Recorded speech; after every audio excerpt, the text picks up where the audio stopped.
Komið sæl og gleðilegt ár. Velkomin að rauðaborðinu á einhvers konar 13. vöku. Ég kom með 3 magnaða þjóðfræðinga til þess að ræða þjóðfræði 13. og svona ýmislegt annað. Það Kristinn Schram, þjóðfræðingur og dósent í þjóðfræði við Háskóla Íslands. Dagrún Ósk Jónsdóttir, aðjúnkt í þjóðfræði, Háskóla Íslands, og Jón Jónsson, þjóðfræðingur líka og verkefnastjóri rannsóknarseturs Háskóla Íslands á Ströndum, þjóðfræðistofu og brautryðjandi, má ég nú segja, í svona safnamálum á Íslandi og eiginlega gera þjóðfræðina að einhvers konar bara fræðagrein sem hún var ekki áður. Takk fyrir það. Man hlýnar alltaf aðeins hjarta þegar maður rósað pínlítið, þannig að þetta vel þegið, svona á 9 ári. Já, ég held að þú getur nú fengið margt rósið, sko. Ég held að þekki nú eiginlega kannski flestir ferðalanga galdrasafnið líka. Jú. Og svo það Sauðfjársetrið, heitir ekki Sauðfjársetrið? Sauðfjársetrið á Ströndum, ég var með því að koma þessu báðum þessum batteríum á laggirnar á sínum tíma. Já. Og svona átti hugmyndina að þeim. Já. Þetta náttúrulega óvenjulega skemmtilegir staðir að heimsækja, verið ég að segja. Takk fyrir það. Og ef einhverjir Íslendinga hefur ekki og annar hafi ekki komið þannig við, þá það eiginlega algjörlega nauðsynlegt bara til þess að fá svona nýja síndöldið líka okkar sögu, finnst mér. Já, svo hefur þetta líka skipt miklu máli fyrir Strandir, af því að þetta hefur haft mikið aðdráttarafl og náttúrulega þarf að skemmta ferðafólki sem kemur og gestum. Og svo hefur þetta líka virkað svona eins og menningarmiðstöður fyrir íbúana, þannig að þeir eru svona með í gleðinni, má segja, og þetta svona staður þar sem að heimamenn hitta ferðafólkið sem á ferðinni á Ströndum og eiga samskipti við það.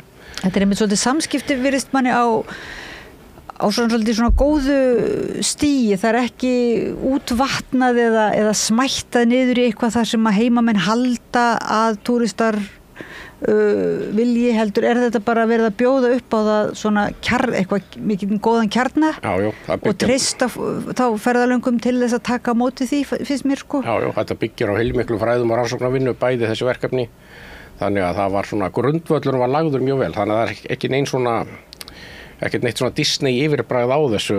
Heldur þetta svona fræðin bara verið að reyna að koma til skila til fólksins sem kemur og hefur áhuga á þessu, eða jafnvel hefur engan áhuga á þessu en langar í kaffi eða eitthvað þvílíkt. Þannig að maður svona tilraun til að ná til fólks samt með öruggum fræðilegum grunni, þannig að þetta sé byggt á svona þekkingu og menn fá enga vitleysu í hausinn, vitleysar hugmyndir í hausinn með þetta. Nei, og þarna var nú, ég keypti þarna bók sem að ég hefði hvergi annar staðar séð, svona, þannig að gefur manni þessa tilfinningu fyrir að maður þurfi að sækja þennan stað oftar og til þess að fylgjast með. Já, bæði galdrasýningin og Sauðfjársetrið hafa gefið út bækur sjálf og sem vekja þá rannsóknum fólks heima fyrir í bland við fræðimenn á landsvísu.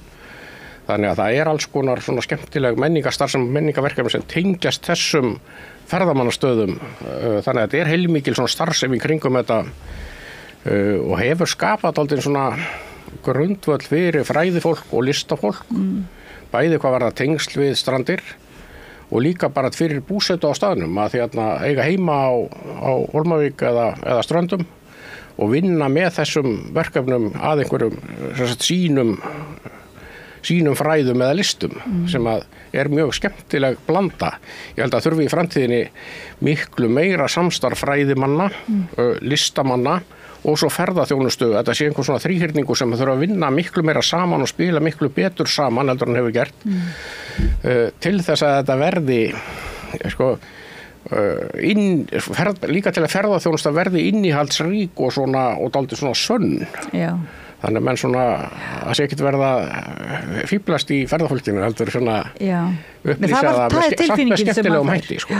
Ég hef farið nefnt með erlenda gesti sem fengu þessa tilfinningu svona að vera að fá innsýn, svona alvöru innsýn, sko, inn í eitthvað inn í einhverja þjóðarsál, sko.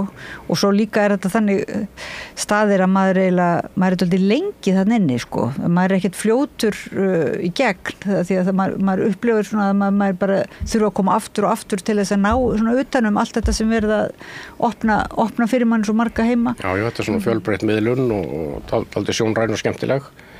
og fjölbreytt, ég held að það sé svona lykilorðið í svo, svona aðeins þverfaglega líka, þannig að það verða að hugsa ólíka hópa eins og börn og fullorðna og Íslendinga og útlendinga erlenda ferðamenn líka, þannig að þetta svona, það eitthvað fyrir alla dálítið sko. Og skilningur, núna sko að businessmáli myndi það sem þú ert að lýsa svona, það eitthvað sem sett á lakirnar og síðan vefst ut í kringum það svona ýmislegt og heitir svona spin-off og eitthvað í svona sprota. Þetta eitthvað svona snjóbolt áhrif eins og maður rúlega staði litlum snjóbolt og svo stekkar hann og stekkar, að því að sko listafólkið og fræðifólkið það gengur til liðs við þetta hefur eitthvað svona aðdráttarafl fyrir þessa hópa og svo aftur spinnst af því að því að listafólk er venjulega mjög vel tengt og þekkir margt annað listafólk og það er svo skemmtilegt að vinna með þessu fólki. En þetta eru líka bæði stofnanir af því að nú er það ekki aðeins til þarna líka að þetta eru bæði stofnanir sem eru mjög opnar fyrir samstarfi. Það eru vilja tengjast fólki og verið samstarfi og gera skemmtilega hluti saman með fleirum sko. Og svona þverfaglegri nálgun líka að vera svona að grípa menn úr ólíkum áttum og láta ólíka aðila að vinna saman, ferðaþjónustuna, fræðimennina og gefa mönnum svolítið leyfi. Þetta verður eins og vettfangur þar sem að fólk er boðið að koma og raunverulega gera sitt innan. Og alltaf opið fyrir samstarfi og smá sýningum og smá uppákomum eða málþingi, fyrirlestrum, söng og dansi jafnvel sko. Jú, nú er rannsóknarsetrið í góðu samstarfi við einmitt námsbraut í þjóðfræði og safnafræði og við höfum haldið marga viðburði saman og verið í ýmsu samstarfi og þar með talið húmórsþingið sem okkur tekist að gera svona nokkurn veginn og 2 ára fresti í örugglega áratug. Já, ég held að við sem búin að halda 7 húmórsþing. Já. Þannig að á Hólmavík sem að er svona vetrarviðburður, samstarf námsbrautar í þjóðfræði og rannsóknarsetursins fyrir norðan og galdrasýningarinn og Sauðfjörðssetri koma að þessu. Þannig að það er allir með í raun og veru og svo er þetta svona fræðilegt málþing húmor sem verið að krefja hann. Kristín er svona helstu í leiðtói okkar húmorsfræðinga, skulum við segja. Við erum meiri áhuga menn þarna fyrir norðan. En gott dæmi svona, hvernig heimamenn koma að verkefninu með skemmtilegum hætti og gestir mætast og Já, svo er alltaf skemmt í kvöld, sko. Þetta er svona blanda af fræðum og skemmtun, sko. Þannig að þetta er svona byrjar á mjög fræðilegu nótum og það eru málstofur og svo færist þetta yfir í sprell og uppistand og glens og grín og söng og tónlist og smá dans í lokin, sko. Og open mic sem er svona, ég man ekki alveg hvað við köllum hann. Óðnemi var nú einhver tilraun til þýðingar. Fyrst að vera hljóðunemin. Við höfum fært hann aðeins framar á dagskráruna, þannig að það hefur gefist illa að vera með hann síðast á dagskráruna því að þá eru menn orðin svo skemmtilegir sjálfur, skulum við segja, að þeir geta ekki hætt, sko. Þeir vilja fá hljóðunemann sem fyrst og vera sem lengst með hann. Já, fyrir þess að lækka í sjálfsritskoðunin líka.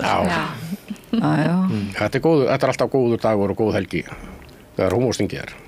En þetta er þá svona mikil viðbót í náminu, sko, við námið að fara ferðir út á land og Já, á Strandir fara nemendur í vettvangsferðir líka í til dæmis námskeiðinu hagnýt þjóðfræði og Dagrún, þú hefur farið með nemendur í vettvangsferðir á Strandir og mjög mikilvægt að halda þessum tengslum.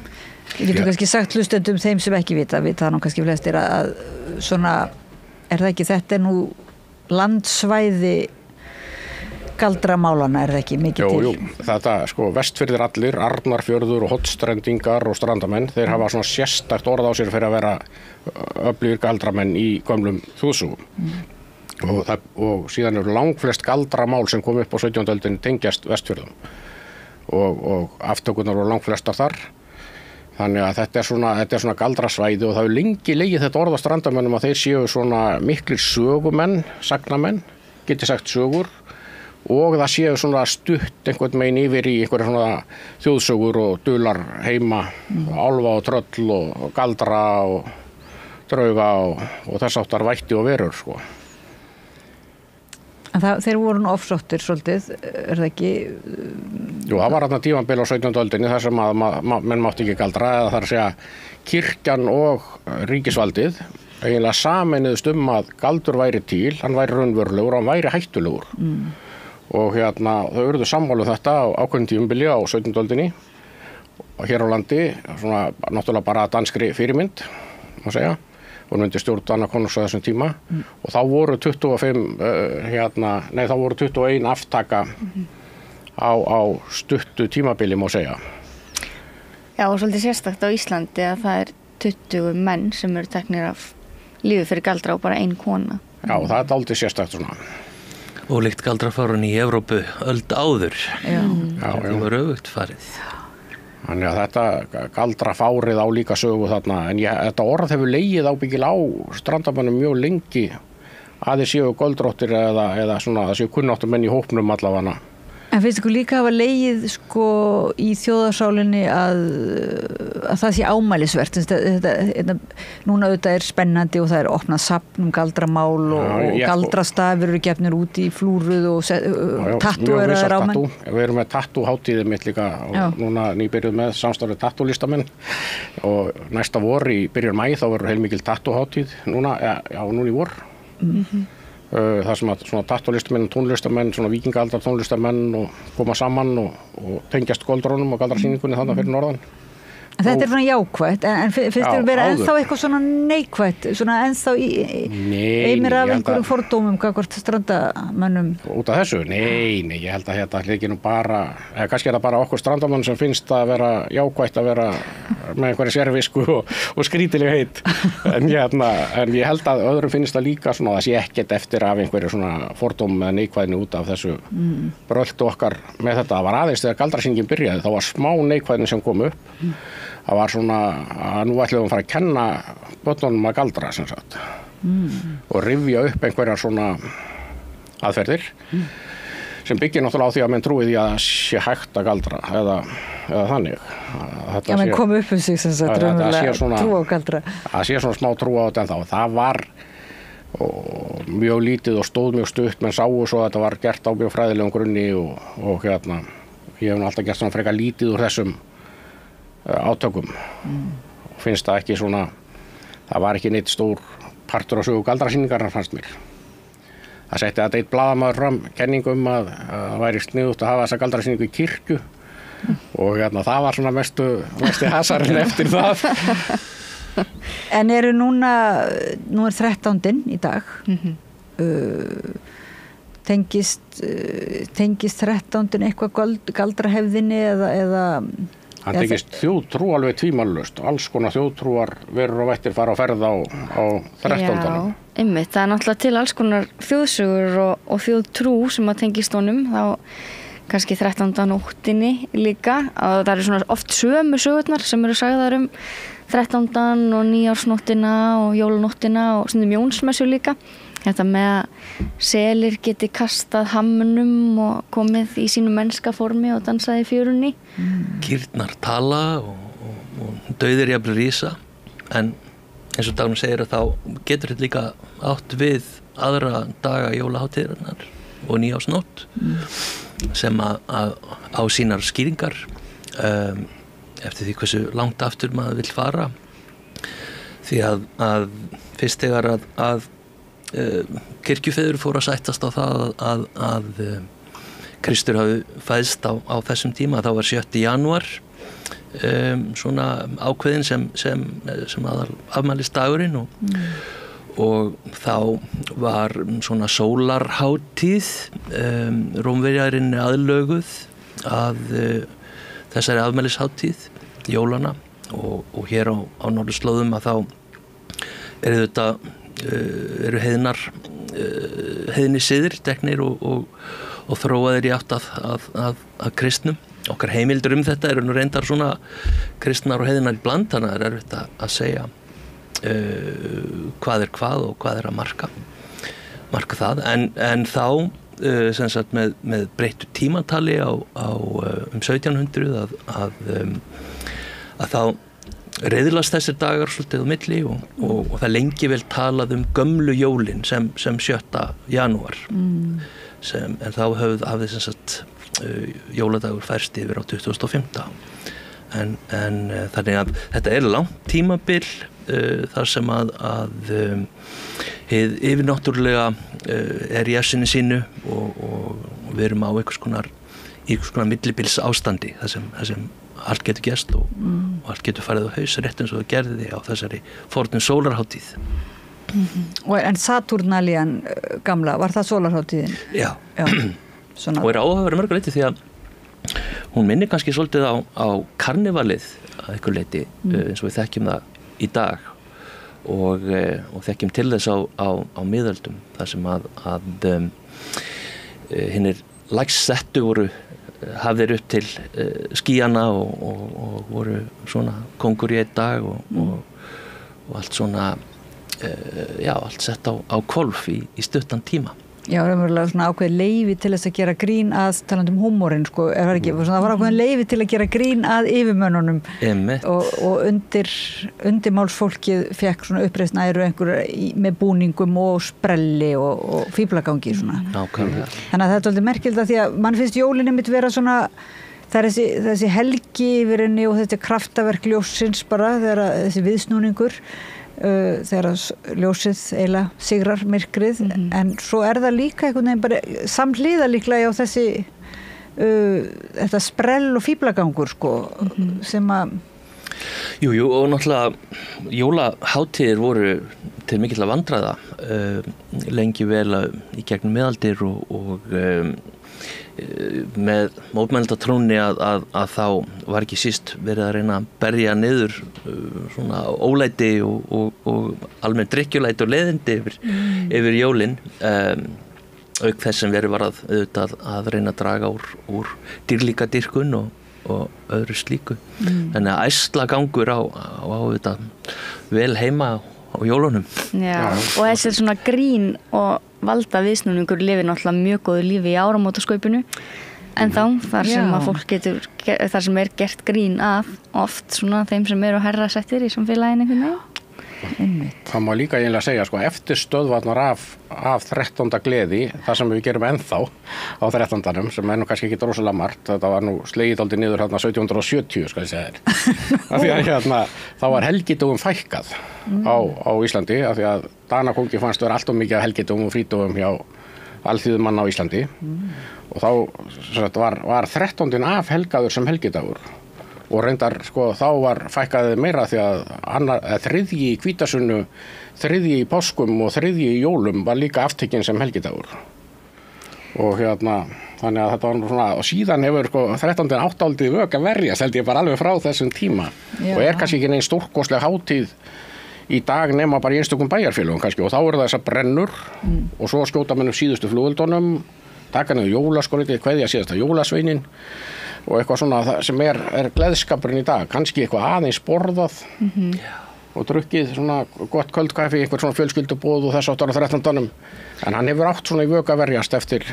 En má þá segja kannski að því við sitjum inn við rauðaborðið að það rifja upp svona þjóðfræði þessara daga og sögu að það sé líka svona ákveðin spurningum réttlæti sem sagt að reyna fá aftur þessa daga, krefjast aftur þessara frídaga og helgidaga fyrir alþýðu fólks að bara láta það ekki gleymast. Já, aldrei mikið að frítugum og hátíðstögum myndi ég segja. Og svona menningar hefðir og síðir, þeir eru að sífelldri þróun líka og maður verður einhvern veginn svona opnir og jákvæðir gagnvart í raun og veru. Og Íslendingar hafa verið mjög duglegir að taka upp nýja hátíðisdaga eins og bara Valentínusardaginn og Hrekkjavökuna sko sem að voru ekkert síðustu áratugi ekkert stórkostlegt engin stórkostlegar hátíðardagar en er að verða það núna. En það er náttúrulega kannski aðalega kaupmennir má segja er ekki ef maður allavega er leiðinlegur þá er það þeir allavega sem kynda undir með auglýsingum Valentínusar það eru gjafir sko blóm og gjafir og alls konar svona og svo er það líka Hrekkjavaka það er mjög mikil svona verslun í kringu það sko í búningum og öðru en Íslendingar taka þessu fegins hendi þeir eru voða glaðir bara einhvern veginn yfir öllum tækifærin til að skemmta sér sem þeir fá og kannski gætu þeir einmitt sko nota þessa gamlu daga líka eitthvað aðeins til að hressa upp á það til að auka fyrir það er samt sko á ákveðnum stöðum á landinu er heilmikil 13. gleði eins og Vestmannaeyjum er alveg stórkostleg hátíð í raun og veru á 13. skrúðganga með vættum tröllum alls konar verum. Jólasveinum og... Já, svo koma jólasveinarnir, svo kemur álfahópur og dansar við fólkið þegar það komið út á völl. Það hefur líka verið svona varadagur þegar sko vont veður er á nýjársnótt sko. Og kemur sér vel að geta þá skotið upp blissum og kveikt elda þarna sko. Já. En hvað væri svona helst ef það ætti svona kind undir þennan dag og eða svona búa til meira fjör eða meiri helgi eða hvað sem maður vilja, eða kannski meira fjör. Þetta svona, þótt að þessi gamli jóladagurinn, þá er það eiginlega, hefur þessi dagur meira farið í svona miðalda... Já, við viljum að 13. verði frídagur aftur. Þannig að við þjóðfræðingafélagið berjumst hart fyrir því, skulum við segja. Já. Og ég sé nú reynda kannski ekki þar við stjórnvölinn. Þetta þarf að vera frídagur til að sé hægt að vera með stórkostlega hátíðahöld og sprell sem að séu föstu á þessum degi. Já, og hvað ætti þá helst svona vera? Taka Vestmannaeyinga síð til... Já, svo eru eins og Bolvíkingar líka með svona heljar stóra brennu, þeir eru í samvinnu Ísfirðingalindar, þannig að á ártölum þar sem er oddatala þá er hátíðin í Bólugavík og ef það er sléttala þá er hún alltaf á Ísafirði. Og þar kom alls konar verur og vættir og í bland við alla þessa jólasveina og álfa þá koma þar til dæmis bændur, verur sem eru bændur, bændafólkið og biskupinn og skrattinn. Þannig að þetta svona, það væri hægt að þróa alls konar svona tákn gervinga valdsins til að koma og taka þátt í skemmtuninni með Mætti ekki sitja líka á svið galdramálin dálítið og þessa útsendara valdsins sem að voru að ofsækja... Það var miklu meira með leiklist og tónlist og söng og dans í kringum þessa sögulegu persónu. Og galdur náttúrulega svolítið eldurinn náttúrulega þessi svona í alkemismanum líka og galdurinn það þetta að brenna burt eitthvað gamalt og búa til pláss fyrir nýtt þannig að það mætti líka svona, ekki, sitja svona minna dálítið á galdra held ég sé alveg kjörið. Já, og þetta er hvítagaldur sko, er ekki mjög mikill munur á hvítagaldur og svartagaldri. Já, við skulum segja að það sé svona grundvallar munur. En það er svolítið gert þegar fólk fleygir til dæmis jólatrénu á 13. brennuna, það eru sumir sem gera það, þá er verið að brenna burtu jólin einhvern veginn, þú veist, klára þau bara á þessum degi, þetta sé svona tími búinn. Jú, fræg er sagan af því þegar að Ómar Ragnarsson hendi jólasteikinu og vart á nýjársbrennuna í staðin fyrir ruslið þá brendi maður svona allt þarna á brennunni en náttúrulega jólin eru líka tími til þess að hugsa til vinnandi fólks hér á öldum áður og hins íslenska bændasamfélags og maður má ekki gleyma því að aðvendan hefur verið tími alveg þræla vinnu við undirbúning erfiðu tími árs aðvendan hefur nokkur leiti líka í kaþólskunni verið tími iðrunar og þess að svona draga úr neyslu og að fara í jólaköttin vísa til þess að hafa ekki verið nóg duglegur að búa til föt og það vil enginn gera það og ákveðin að vinnuharka þarna og alvara baki þessum æslum sem svo hefjast jólatíman. Ég held að jólin séu líka tími fyrir okkur til þess að horfa aftur í tíma þar sem nauðþurftir voru á skortum skammti eins og þorrinn reyndar, eins og við notum þorran og ég held að þessar hefðir getur verið leið til þess líka jólasveinarnir sjálfur eftir að þeir voru svona að einhver leiti endurheimtir úr kókakolónialisma eftir stríðsárana þeir eru líka svona að einhver leiti að vísa aftur í bændasamfélagið með ýmsum hætti. Ég held að það getur nú samt alveg verið stemming fyrir svona líka ekki bara ærslum og gleði á jólunum, heldur líka einhver svona hæglætis stemmingu, það gæti verið eitthvað svona afturhvarf framundan með það að menn svona dragi upp augntök eins og nægjusemi sem nú ekki eitthvað sem að fylgir jólunum eins og þau eru stundum nú til dags. Einhvers konar nægjusemi og svona hófsemi hæglætisjól, einhver svona fjölskyldustundir og minningastundir og þess áttar gæti alveg átt líka hljómgrunn, talsverðan hljómgrunn held ég núna einhvern veginn að koma sterk inn í jólahaldið heldur þau hafa verið bara síðustu áratugi því að þetta hefur bara verið svona ofgnóttar veisluhátíð einhvern veginn þar sem að alla aðventuna borða með kjöt og svo þegar loksins kemur á jólasteikinn þá er hann ekkert sérstöka þegar maður er búin að vera að geta þetta í mánuð og undan. Já, eitthvað meðringar á ykkar heimil. En líka því jólakötturinn er eiginlega allt í nú farin að hafa, eða maður heyrið það núna fyrir jólin farin að hafa tala til fólk sem er með svona holdgerfingur fátæktarinnar einhvern veginn þetta svona að því að núna er fátæktin orðin meira svona bara augljós einhvern veginn á Íslandi og það er ekki allir með þannig að þá og þetta er svona ölmusu pælingar að gefa fólki sem sagt þeim sem að minna mega sín að það mætti kannski útvíka það eins og segir bara að hugsa með sér að heilu samfélögin hugsi hvernig er hægt að deila eða svona vera einhvers konar ekki meinlæti heldur samfélags bara láta samfélagið virka þannig að einmitt það Jóhannes Köllum var ekki sagði að menn ættu að passa upp á meðborgarna sína að gefa þeim föt þannig að þeir fær ekki jólaköttir En það er líka af því að talandi jólasveina hefðina og það allt saman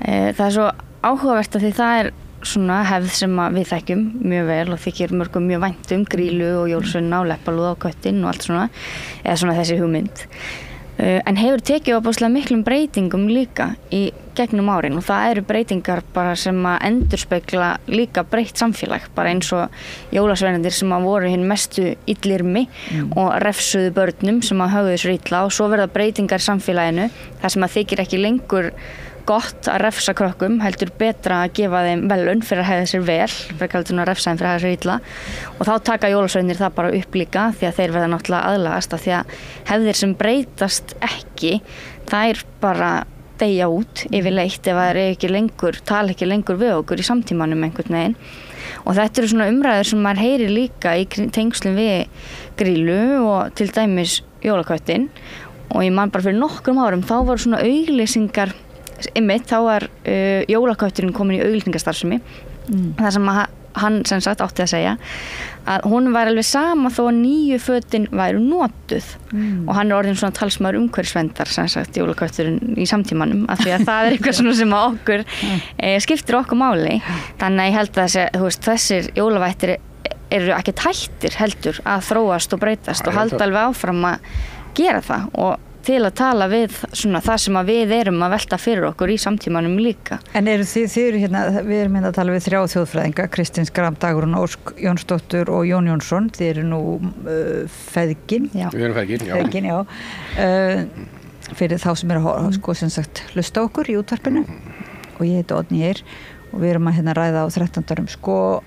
Er það þá eitthvað þjóðfræðingaráð sem þyrfti að koma saman og hjálpa okkur að hressa upp á þessar hefðir eða svona stingu upp á því að jólakötturinn fá þessa merkingu? Ég verði ekki núna allir þeim í þessum jóla á þessari aðventu núna, þá velti ég aðeins fyrir hvaða hlutverk eiginlega gegna þessir jólasveinar eins og í uppeldi barna það er svona, jólakötturinn maður náði að gefa honum eitthvert gildi með þessu að sjá hana sem svona fátækra skrimsli Sko, ég held að þú ætlir okkur meiri völd en við höfum í rauninni en vissulega er hægt að rifja það upp að það var einmitt Jóhannes Köllum sem tók hvað er þetta á næstu því, þetta eru 10 jólasveina í hefðinni sem að hann meitlaði niður í 13, var það ekki?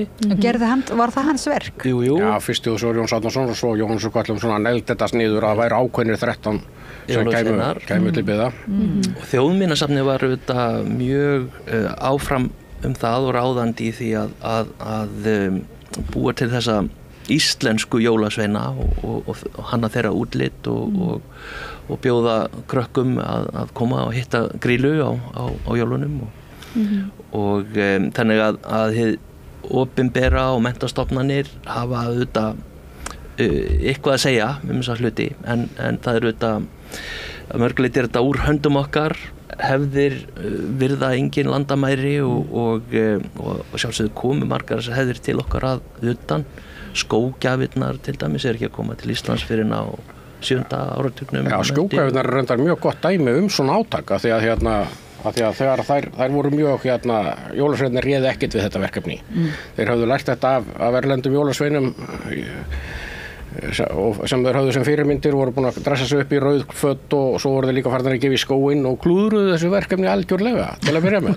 Sumir jólasveinarnir gáfu sumum börnum í skóinn 30 daga, aðrir byrjuðu fyrsta sunnudag í aðventu, sumir fengu 1 sinni og sumir fengu 6 sinnum og einhverjir fengu 13 sinnum og það varð einmitt samræmt átak, það varð gert átak og á bakvið það stóð kennarasambandið stóð á bakvið það, þjóðháttadeild þjóðminjasafnið var með í þessu og Ríkisútvarpið og þessi þrjú í kringum 1971 held ég, þá ákváðu þau bara að reyna að koma þeim skilaboðum til jólasveinana að haga sér nú eins og betri fyrirmyndir í öðrum löndum og gera þetta bara að stöðluðu kerfið þar sem væri gefið, það gæmu 13 sem gæfu í skóinn 13 dag í röð fyrir jólin. Þannig náðist þess samstaða þessa niðurstöðu raun og veru.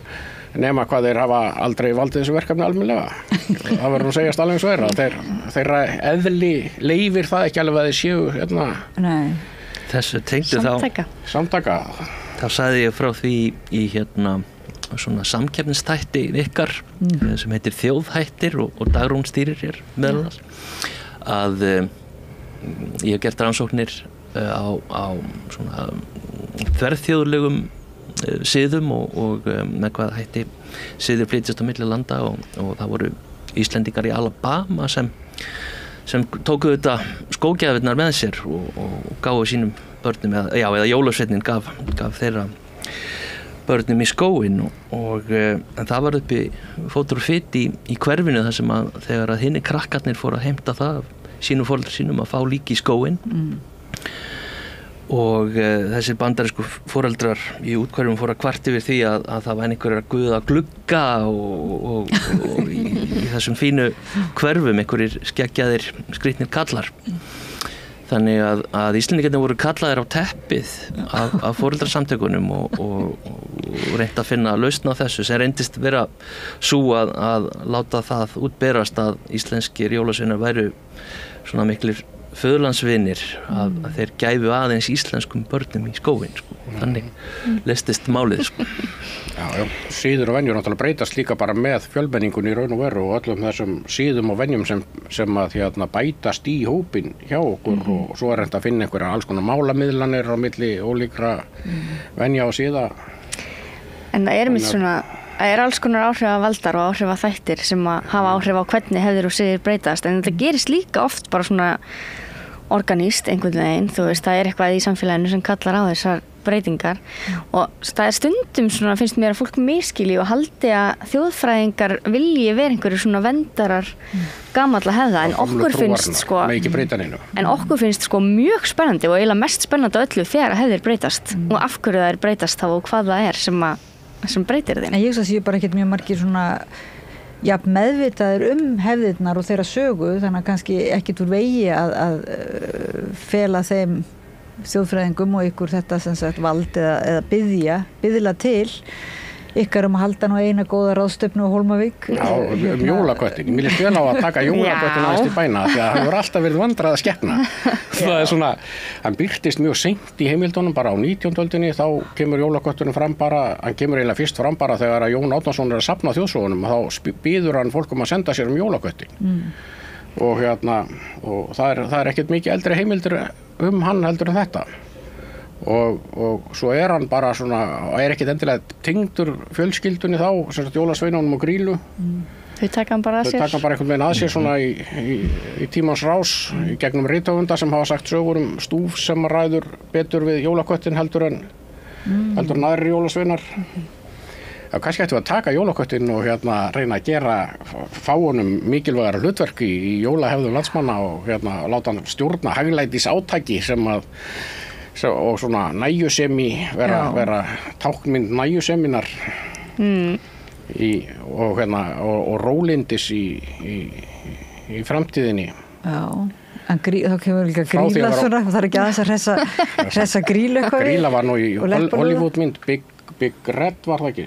Nei. Red One. Red One núna. Þá var ljóti kallinn í bíómyndinni búinn að ræna jólasveininum og ætlaði að soga úr honum kraftinn. Og svo kom í ljós að þetta er Hollywoodmynd sem kom bara út núna fyrir þessi jól. Hann Rock leikur aðalhlutverkið í þessari mynd og var í bíó núna bara rétt fyrir jólin. Og svo kom í ljós að ljóti kallinn var Grýla sem sagt, með sína 13 jólasveina. Já, á þess að við spoilum nú á mikið. Já, líklegast væri nú betra fyrir okkur að fara til Hollywood til þess að reyna að hafa áhrif á hlutinu heldur en að halda ráðstefni hér heima ef við ætlum svona virkilega nátilungsfólk sko. En það er náttúrulega, við förum aftur bara í nýjársnótt Indriða Einarssonar ekki 1907 þá hafði það gríðarlega áhrif við mitt á mynd okkar af jólunum og hvað það ætti að gerast á 13. og hugmyndinum að álfadrottningin birtist og stíginn sé álfadans og svoleiðis að hún mótaðist og var mjög sterk í kjölfar þessarar sýningar, þannig að ég held að skemmtiðnaðurinn sé nú einmitt sko sterk leið til þess að hafa ég held að sísköpunin fer dálítið fram þar líka og í þessu skapandi ferli rithöfunda og skemmtikrafta bíómynda, teiknimynda Mætti ekki líka biðja kirkjuna eða svona einhverja andansjöfrum að koma með í þetta þess að við setjum bæði galdrafólkið og kirkjufólkið að mér finnst einhvern veginn saman sko í sama lið sem eitthvað svona í einhverjum andlegum geira ekkert hvernig þeim líst á þetta það var allir að vera með sko, þetta var að vera vinn dæmi af því annars er það ekki samvinna já, virkilega þverfaglegt en nei, mér finnst stundum vant að nýta sér þetta sko að þetta er svona ferli, langt ferli til dæmis sem hefur verið að bjóða krökkum upp á þetta eru ólíkir jólasveinar til dæmis og þetta eru margir dagar og þetta verður bara svolítið svona endurtekning og hefur ekki beinleinis merkingu sko. Þannig að þú veist það einhvern veginn þessir gömlu svona sjamanísku hefðir og kirkjuhefðir það sem er eitthvað ferli þar sem eitthvað þú átt að gera eitthvað svona eignast einhverja hlutdeild í ferlinu eða ert í einhverju kommunikasjón eða svona, ég veit það ekki ég sé þetta nú ekki fyrir mér en ég fann bara fyrir vöndunni en ef þú getur tekið ef þú getur tekið þetta allir greina þegar þú fer þarna uppdeita jólaköttin Já, ég held að sko, jólin getur verið gott tækifæri til svona hugleiðinga svona óljós mörk okkar og heimsins, heimilisins og umhverfisins eins og svo mikið af þessum jólahefðum bjóð upp á þjóðsögurnar til dæmis ganga mjög mikið út á það eitthvað svona samtal innri veruleika á ytri álfarnir svona er á ferðalagi þetta tímabil og þau gera svona hálfgerða innrásir inn á heimilin og margar sögurnar ganga út af það mitt að það er einhver sem verður eftir á meðan aðrir fara til messu og lenda í þessari klípu að fást við þið yfirnáttúrulega fást við einhvers konar innrás inn á þetta prívat rými og oft það mjög kynjaður hugmyndir karlarnir eru hetjur sem að taka á móti þessum álfum á meðan sögur af konum í slíkum aðstæðum eru einhverjar kannski varúðarsagnir hvað getur farið úr skeiðis og eins konar tilhugalíf átt sér stað í tengslum við yfirnáttúrulega en jólasveinarnir sjálfur eru dæmi þetta og maður sér það til dæmis bara á nöfnum jólasveinana að þetta er einhvers konar ummerki innrásin á heimilið eða svona óvænta gestakomu það er búið að ykkur er búin að krækja í bjúað sem hékk þarna yfir eldstóni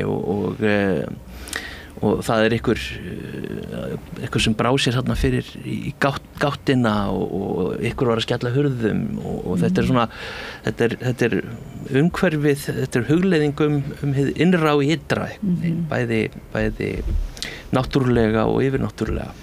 Og getur ekki líka við þá verið sko já, og þú heldur þér með kirkjun og einhverju með krossbænum að þá heldur þessu raunverulega þessu óþægilega í skefjum þannig að þá sem fer ekki til messu verður eftir heima hann einhvern veginn berskjaldaður fyrir því bara að þurfa að upplifa eitthvað furðulegt.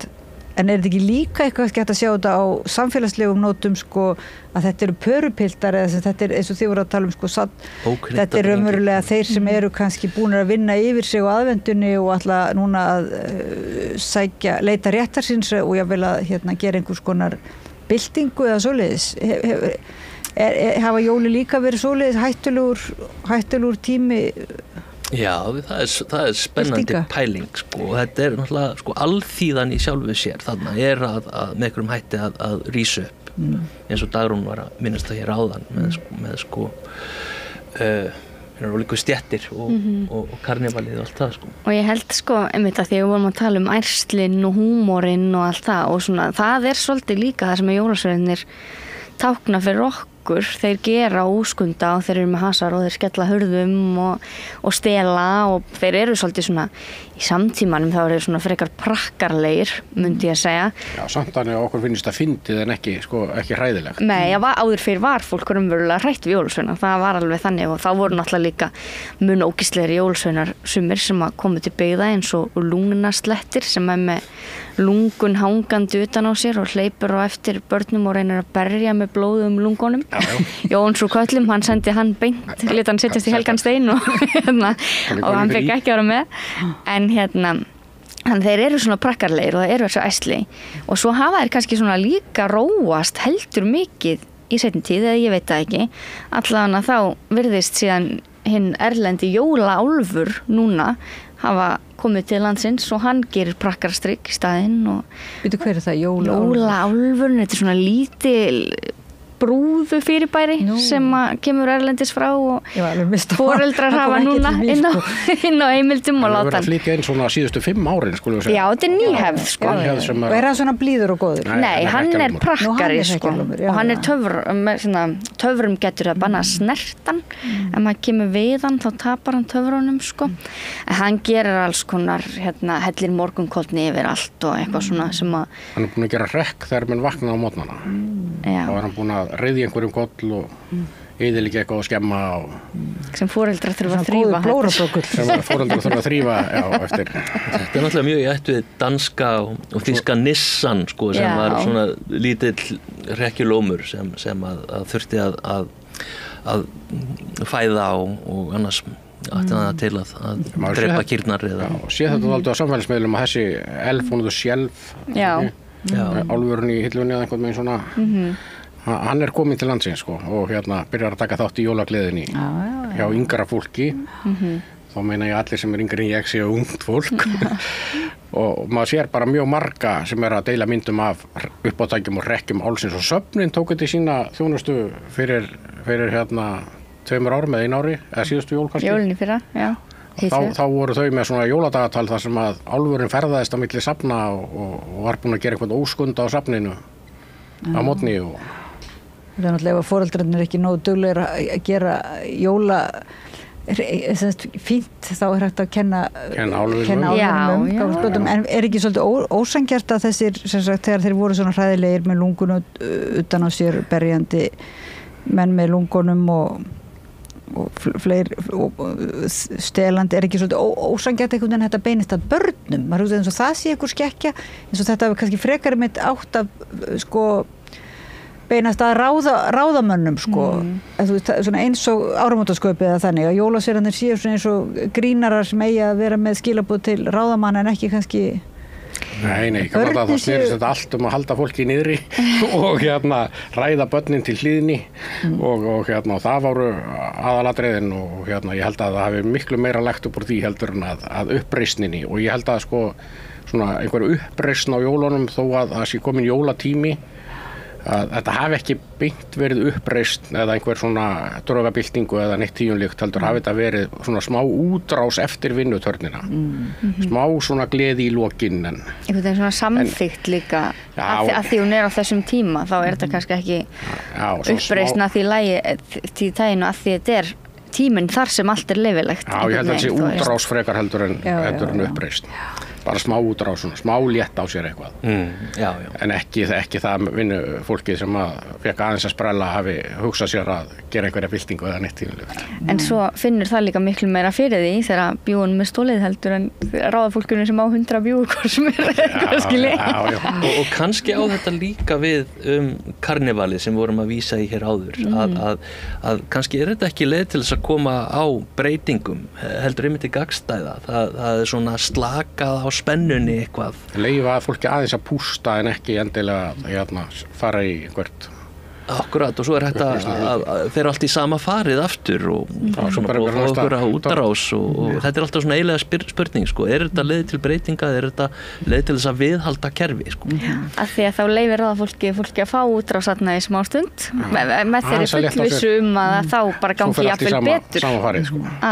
Ég held að þetta sé aldrei svona. Ég held að karnevalið sé létta á spennunni án þess að leiði til einhverja svona. En mér finnst það nú freistandi svona að vita hvort að þið þjóðfræðingar sé ekki til í aðeins að rifja upp þessar hefðir og jáfnvel að finna eitthvað leið til þess að gera þetta samt að ekki bara einhverju saklausu gríni og uppreist heldur.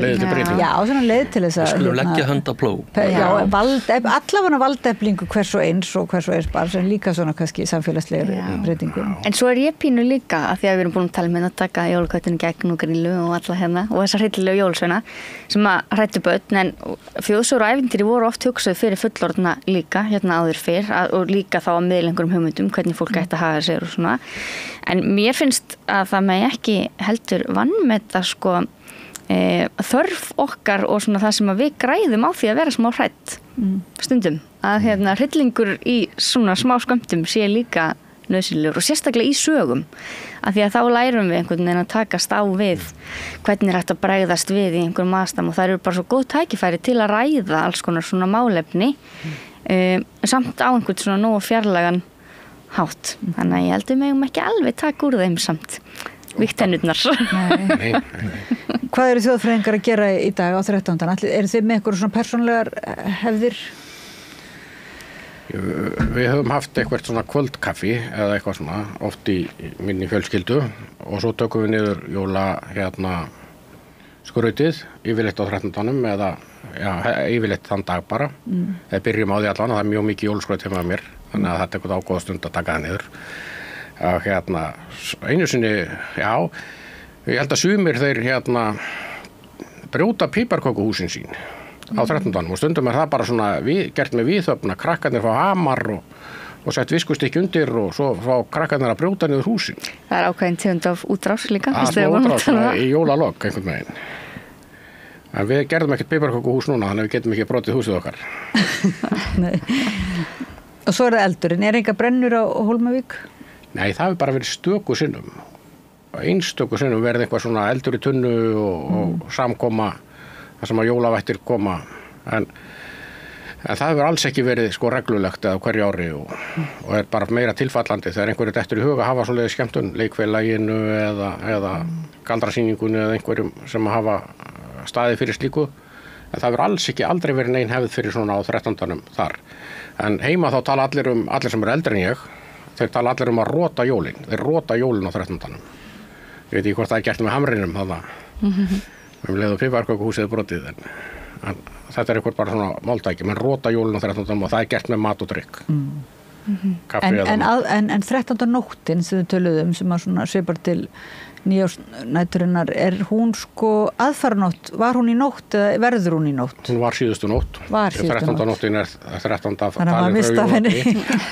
jólanóttin er á undan jóladeginum.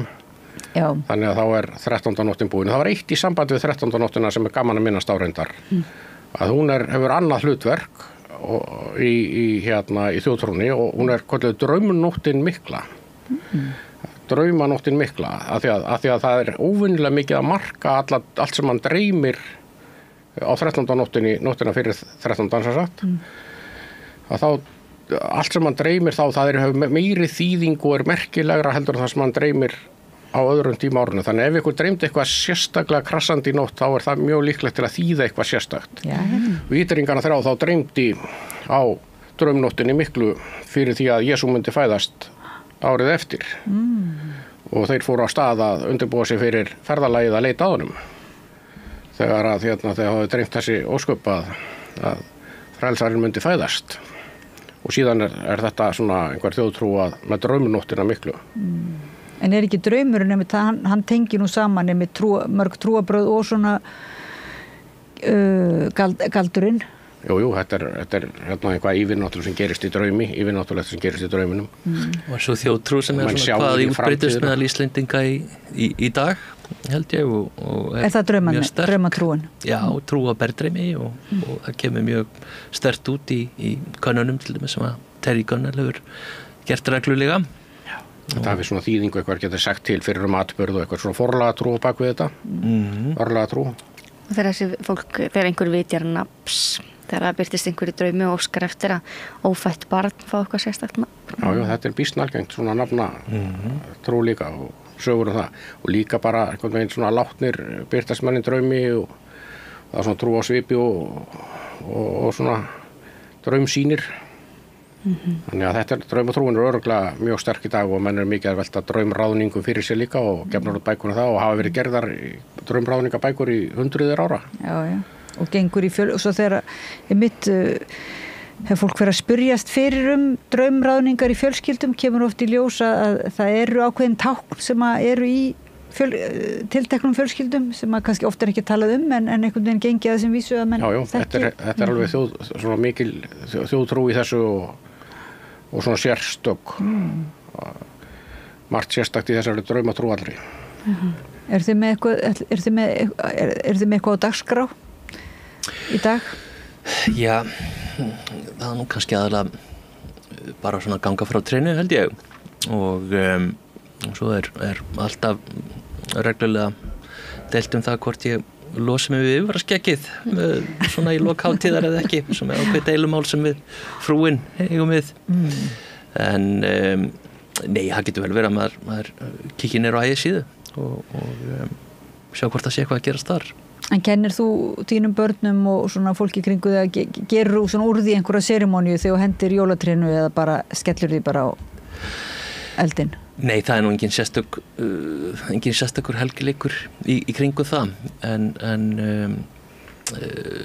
stundum látum við hundinn draga tréðarindar, hann er stór og mikill og til að nýta hans krafta til að fara með tréð í gám.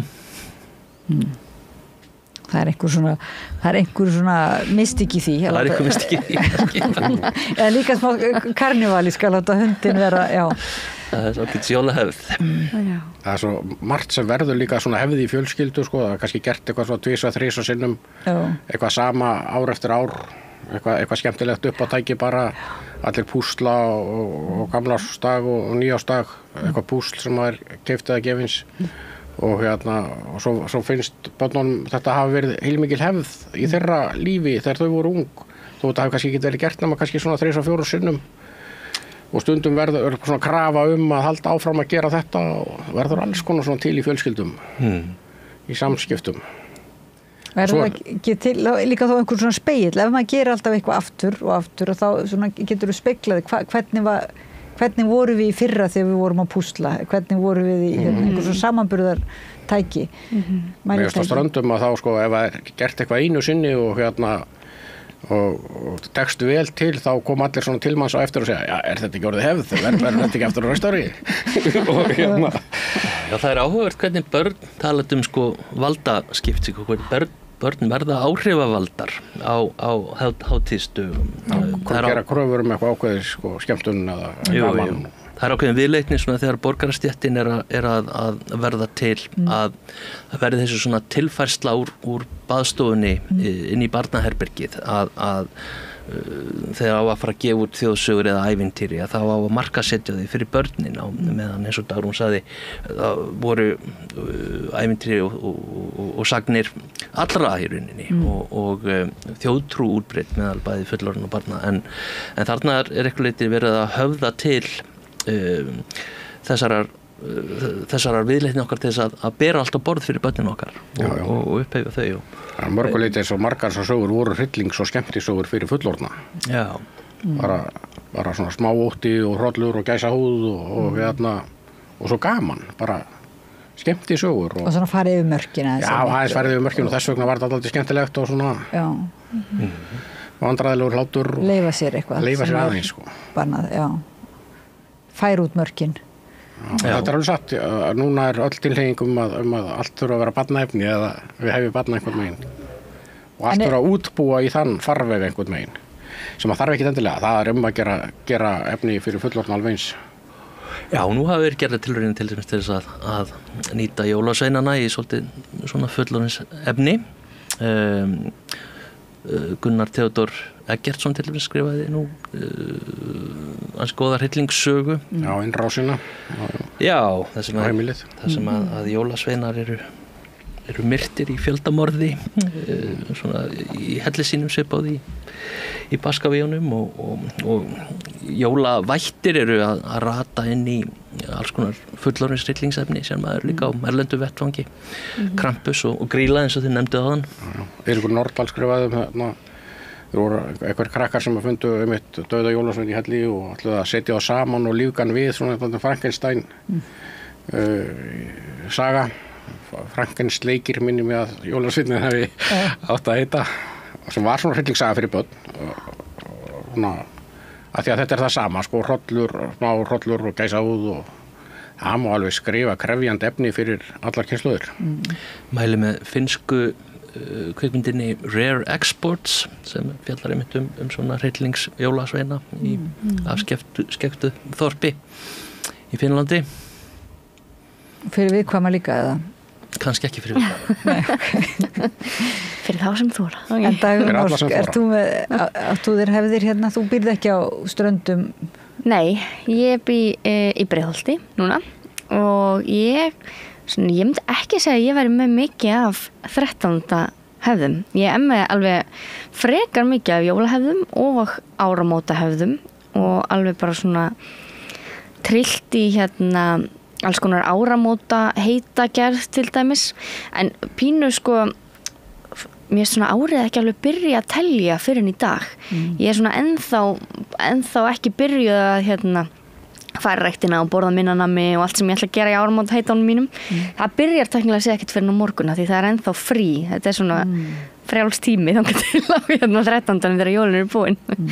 Þannig að ég svona eiginlega bara nýt þess á 13. að leyfa því að klárast. Að þá sé ennþá svona þessi tími þar sem allt má. Ég hef ekki verið duglega að fara á brennur og mér finnst mjög leiðilegt að elda. Þannig að ég legg ekki mjög mikið upp úr því að gera góða mat til dæmis á 13. En ef mér er boðið í 13. partí þá fer ég þangað og finnst sko að því ég hef samt mjög gaman af því að fagna og reyna að nýta öll tækifæri til að fagna hvaða hátíðisdegi sem hversu ómerkilegur sem hann kann að þykja. Það er náttúrulega skemmtilegt þegar eitthvað svona hátíðisdagur sem er ennþá opinn, það er að segja það er ekki margar skildur á honum, þannig að menn geta svolítið svona nýtt sköpunarkraftinn og svo getum við, eins og þú veist segja, hann var lagður af þessi frídagur 1770 og svipni gagvart alþýðinu, þannig að við getum kannski farið að krefjast þess líka bara að þetta verði almennu frídagur. Já, það er líka bara fjölga þeim aftur. Já, stokka þetta aldrei upp líka, það er óbóðslega sko leiðilegur tímabil hann á haustin.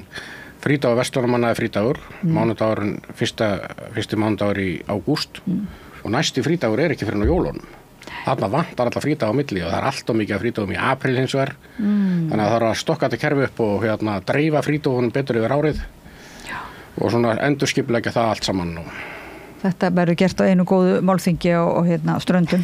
Já, við getum líka bara haldið áframátni og gert geisladaga, frídaga og lúsíumessu og... Já, tekið bara kaþólska almanakið inn í þetta aftur. Já.